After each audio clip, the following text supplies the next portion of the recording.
आज सप्तपुरी अमावास्या। यही दिन सोनपुर गड़जातर पालित हुए। पूरा उआस छोट छोट पुओ झील मैंने आगामी भविष्य संसार चलणी को खेल माध्यम शिक्षा ग्रहण करिथांती।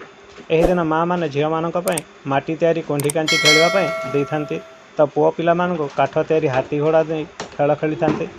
तेबे सांसारिक जीवन जीवा पई पिलाटी दिनरु माँ बापा माने पुओ झील को शिक्षा देइथांती। आउ एही पर्व पई छोट छोट पुओ पिला मानक पई काठ तैयारी हाथी घोड़ा आदि व्यवहार करा जाए, जहाँ महाराणा संप्रदायर कारीगर माने सेमुली काठरे हाथी घोड़ा तैयारी करी रंग दे बजार रे बिक्री करिथांती। गत वर्ष कोरोना कटकणा भितर छोट छोट पुओ झील मैंने यही खेल को खेलिबारु वंचित होइथिबा बेले महाराणा कारीगर मानकर जीवन जीविका भी प्रभावित होइथिला। एबे धीरे धीरे जनसाधारण मनरू कोरोनार भय दूरे जाउथिबा बेले समाज व्यवस्था भी धीरे धीरे स्वाभाविक होउची। तथापि कोरोना जो महाराणा संप्रदाय कारीगर मानक काठ तैयारी हाथी घोड़ा आदि व्यवसाय जोर धरी नहीं। एबे भी साप्ताहिक बजार बसु नथिबारु बेले बेले दैनिक बजार और रास्ताकड़ बजार कारीगर माने हाथी घोड़ा बिक्री करुचंती। ग्राहक माने भी दर जेतिकी हो पुओ मानक पई हाथी घोड़ा आदि बजार संग्रह करुचंती।